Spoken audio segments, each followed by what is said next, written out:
Okay. Hey everybody. I hope you guys had a good day, by the way. So today what I'm going to be discussing is graffiti. It's also known as vandalism to many people. So it translates pretty different to many people. To some, it's a disgrace. It's just a form of insult, and I understand that, when it's on someone's property. But at the same time, others view it as art.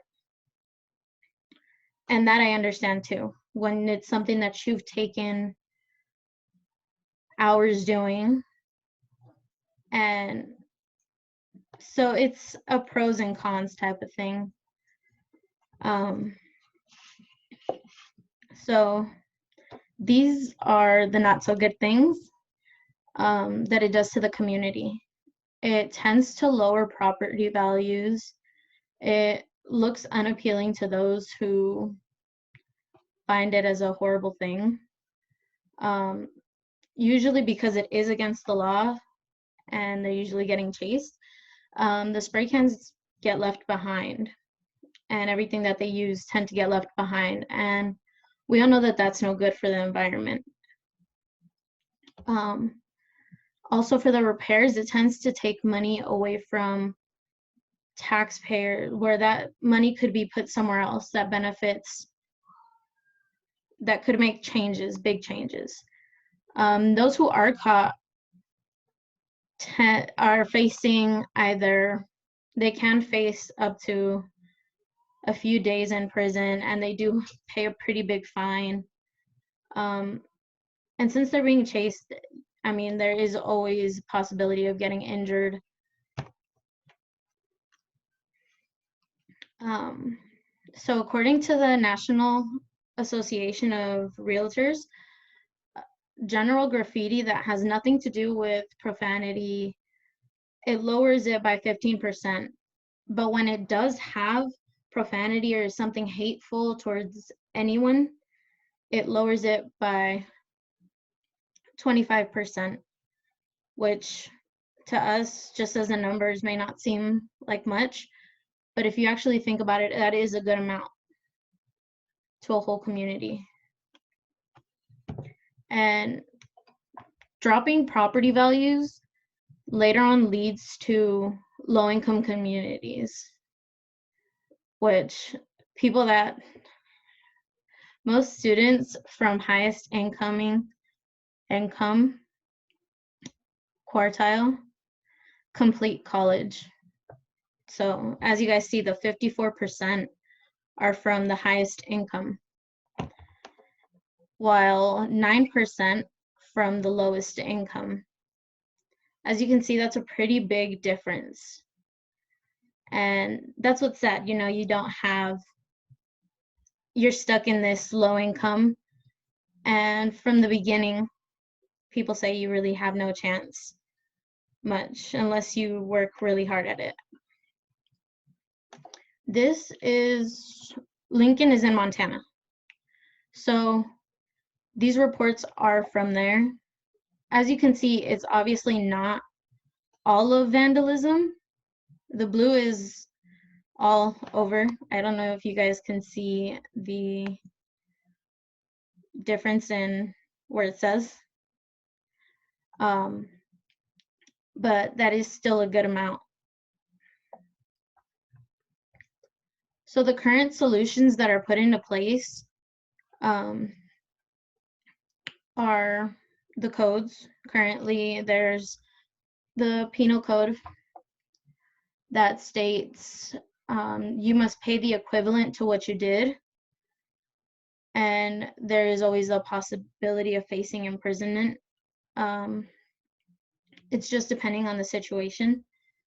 But there are also tips from the LAPD, such as, tap into the energy and the idealism of youth, organize a graffiti cleanup project in your neighborhood, and various others, as you see. And these do work very well. They do. But I feel like no matter what, there's always going to be something there. With anything, there will always be, it'll always continue. My solution that I thought of was creating a community, not a community, a designated area where it's okay to do this, where it's perfectly fine. Obviously, there would be restrictions, just as any other place, but this has helped, such as skaters were given skate parks, which benefited them very well. It reduced injuries from them skating on the streets. It reduced illicit behavior. It also helped in individual homes. So as you can see, that alone, just creating a little park for them helped massively. So just imagine what it could do for something as graffiti. It could create, you know, a big group of youth that just work together. It could be a very positive community. And it could be something that would benefit the property value, because it gives your children something to do, something else to do, somewhere to let things out. And you could use land that's been on sale for years that hasn't been able to sell for whatever reason. And it would be a win-win for both sides. The bank that owns the land would get their share of the money, and people in the community would benefit from it not being on their property and not having to pay that. Businesses would be able to open without the fear of their property being vandalized. So this could just benefit in many different ways. And some of the restrictions, like I put right there, is, you know, no hate or profanity on what you do. Masks must be worn because, you know, the chemicals that are in these spray cans are pretty harsh on the body. Even though it is temporary for some people, they do have really long-term effects on your body.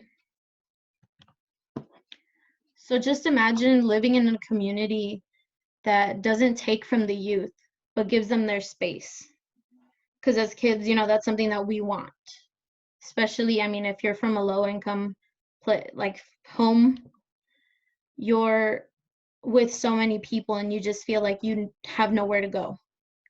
So once you give this to someone, it becomes an outlet, which could be very good.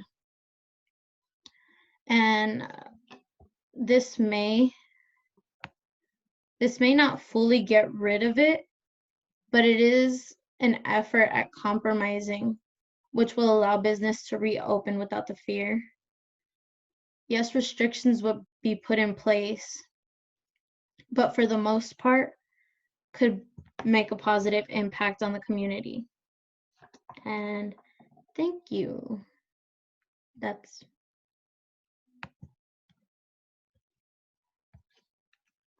Good job. Thank you.